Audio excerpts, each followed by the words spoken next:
Selamat pagi, salam sejahtera. Terima kasih kerana bersama dengan saya di Nazilin Unity Channel. Habislah Mahathir, kata mereka. Projek mega untung kroni rugikan rakyat oleh Norman Razwan dipetik daripada Harapan Daily. Dasar-dasar yang diperkenalkan Mahathir hanya menguntungkan kroni dan keluarga berbanding bebannya ditanggung rakyat. Dasar penswastaan hanya menyebabkan rakyat sehingga hari ini menanggung kenaikan kadar tol, tarif elektrik dan air yang tinggi, bebanan hutang Perbadanan Tinggi Pendidikan Tinggi Nasional PTPTN dan lain-lain. Dasar-dasar lain seperti peminggiran sektor pertanian dan penyuburan peranan orang tengah telah merugikan negara. Kita lihat projek-projek mega Mahathir yang bermasalah. Nombor 1, LRT Putra Kelana Jaya. Dengan 25 stesen sejauh 29 km, LRT Putra Kelana Jaya yang dibina telah diswastakan kepada United Engineers Malaysia UEM milik Halim Saad mulai beroperasi pada 1998. Projek ini telah bankrupt dan bailout diambil alih oleh prasarana milik kerajaan pada tahun 2002 dengan nilai RM5.3 bilion. Kedua, LRT 2 Star Ampang. Projek Mahathir ini telah diswastakan kepada KL Transit Group Aset 30% dan mula beroperasi 1996. LRT 2 telah jatuh bankrupt dan bailout oleh kerajaan pada 2002. Diambil alih oleh prasarana milik kerajaan dengan nilai RM3.3 bilion. Ketiga, KL Monorail. Projek monorail yang diswastakan kepada KL Infra Group telah diluluskan pada mesyuarat Kabinet Jun 1989. Kos yang dianggarkan sebanyak 143 juta ternyata jauh tersasar apabila menelan belanja sebanyak 1.18 bilion setelah projek tersebut siap dibina dan beroperasi pada tahun 2003. KL Monorail telah diselamatkan dan diambil alih oleh prasarana milik kerajaan pada 2007 dan dengan nilai RM882 juta ringgit. Keempat, bas Intrakota. Intrakota telah mula beroperasi pada tahun 1998 dan diswastakan kepada DRB Highcom konon bagi menghapuskan imej bas mini yang buruk dan tidak berdisiplin. Projek ini namun bankrupt dan bailout dilaksanakan oleh kerajaan pada 2003 dengan diselamatkan juga oleh prasarana dengan nilai RM177 juta. Nombor 5, skandal Perwaja Steel. Mahathir mengakui secara terbuka pada tahun 2002 bahawa Perwaja kehilangan RM10 bilion semasa dialog dengan rakyat Malaysia di London. Jumlah kerugian telah meningkat kepada RM2.49 bilion daripada RM1 bilion apabila Eric Chia mengambil alih dan Perwaja telah dilumpuhkan oleh hutang tambahan berjumlah RM5.7 bilion. Nombor 6, Empangan Bakun. Semasa zaman Mahathir, terdapat pelbagai halangan berlaku sehingga projek ini diserahkan kepada kroninya Tan Sri Ting Pek King. Kerajaan terpaksa menyelamatkan projek Empangan Bakun daripada terus terbengkalai dan mengalami kerugian besar. Nombor 7, Proton. Proton memohon kerajaan RM1.5 bilion dengan alasan mahu menggunakan wang tersebut untuk membayar vendor. Kemudian, Proton telah diambil alih oleh kumpulan DRB Highcom milik jutawan Tan Sri Said Mokhtar Al-Bukhari. Nombor 8, Forex. Skandal pasaran pertukaran asing atau Forex pada tahun 1990-an menjadi tanda tanya sehingga kini Di mana perginya wang lebih Rm30 bilion yang hilang begitu sahaja tanpa ada siapa yang bertanggung jawab? 9. Nomor 9. Malaysia Airlines atau MAS. Pada era 1990-an ini, Mahathir melalui Tun Daim Zainuddin bagi pihak kerajaan Malaysia mengarahkan Tajuddin Ramli membayar RM8 sesaham jauh melebihi harga pasaran ketika itu, iaitu RM3.50. Masih ingat, Tajuddin Ramli memberitahu Daim, memberi amaran kepadanya, "Don't say no to Prime Minister." Ini semua adalah sebahagian kecil daripada projek-projek Mahathir yang membebankan rakyat sehingga kini. Bayangkan beratus bilion ini jika diuruskan dengan baik, pasti rakyat akan mendapat nikmatnya. Sekian dulu untuk kali ini.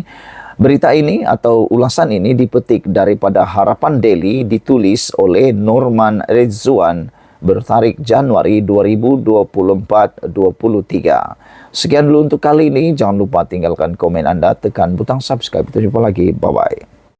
Selamat pagi. Salam sejahtera. Terima kasih karena bersama dengan saya di Nazilin Unity Channel.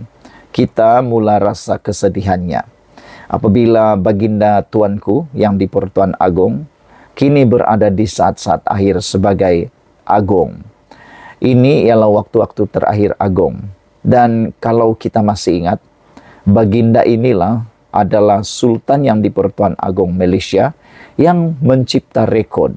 Yang mana pertama telah menerima 3 orang atau 4 orang, saya tak berapa ingat, tapi yang pastinya lebih daripada 3 orang, 4 orang Perdana Menteri. Pertama, Tun Mahathir, kedua Muhyiddin Yassin, ketiga Ismail Sabri Yaakob, dan yang keempat ialah Anwar Ibrahim. 4 orang Perdana Menteri yang telah menjadi Perdana Menteri ketika Agong Sultan Abdullah ini menjadi yang di Pertuan Agong kita. Selain daripada itu, baginda jugalah adalah Sultan yang di Pertuan Agong yang telah kali pertama berada di dalam keadaan paling kritikal, yaitu pandemik COVID-19. Kesian ke bawah dulu yang maha mulia yang di Pertuan Agong ini kerana begitu berat dan besarnya beban baginda terpaksa tanggung. Di samping itu, ketika baginda juga menjadi Perdana Menteri, waktu itu jugalah politik Malaysia paling bergolak luar biasa.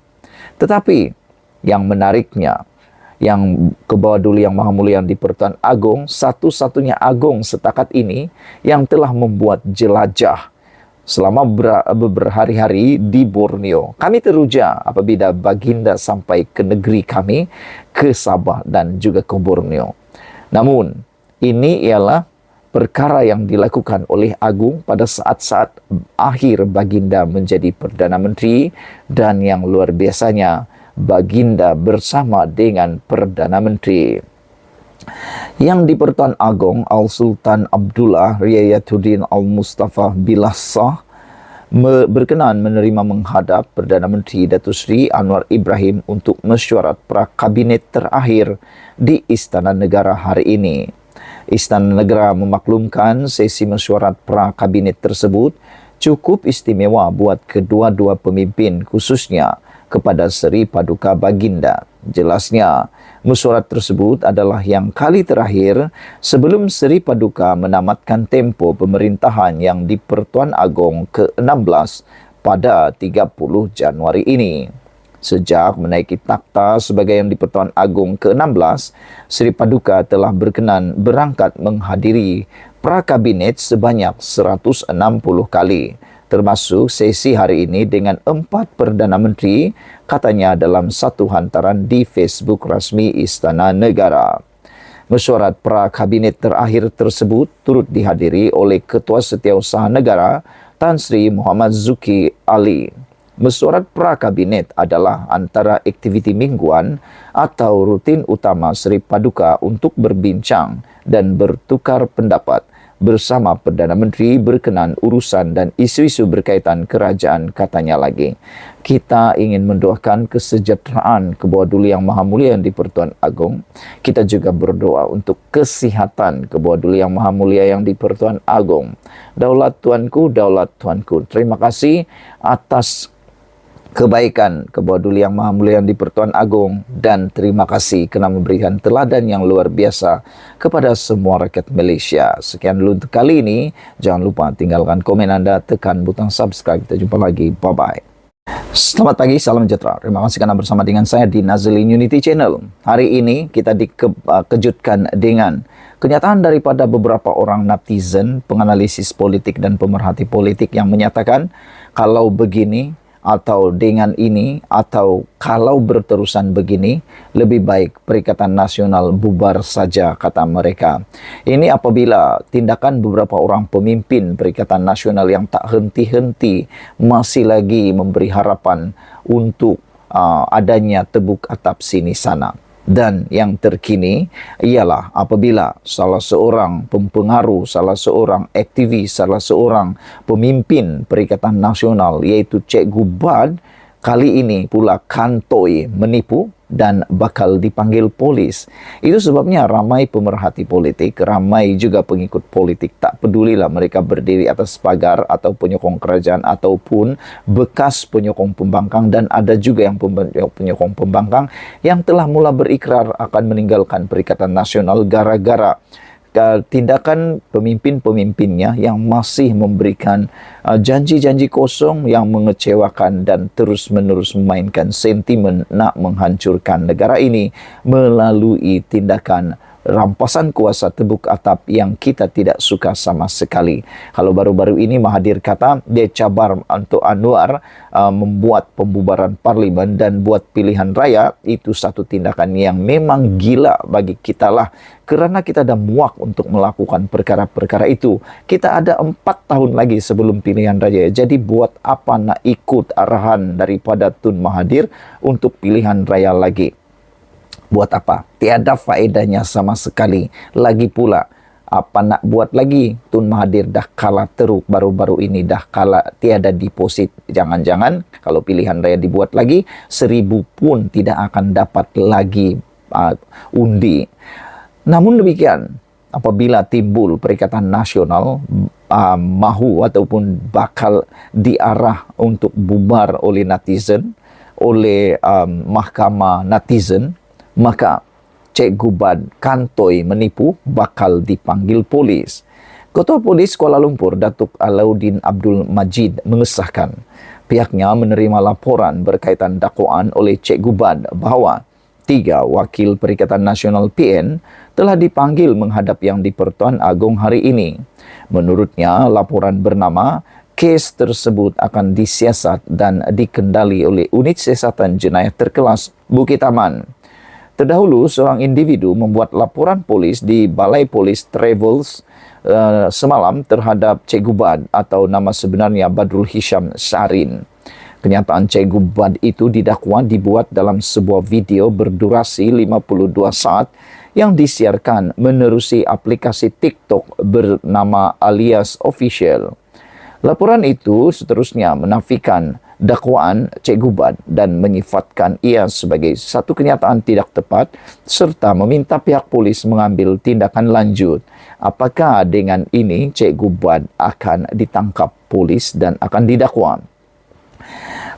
Ramai para penonton atau juga netizen yang menyatakan bahawa memangkah mereka ni suka sangat nak membuat kantoi diri sendiri, kata mereka, dan berani juga pemimpin-pemimpin ini melibatkan pula Istana Negara sehingga Istana Negara sendiri bertindak untuk melakukan laporan polis itu. Semoga yang benar terbukti benar, yang salah dapat hukuman. Sekian dulu untuk kali ini. Jangan lupa tinggalkan komen anda, tekan butang subscribe. Kita jumpa lagi. Bye-bye.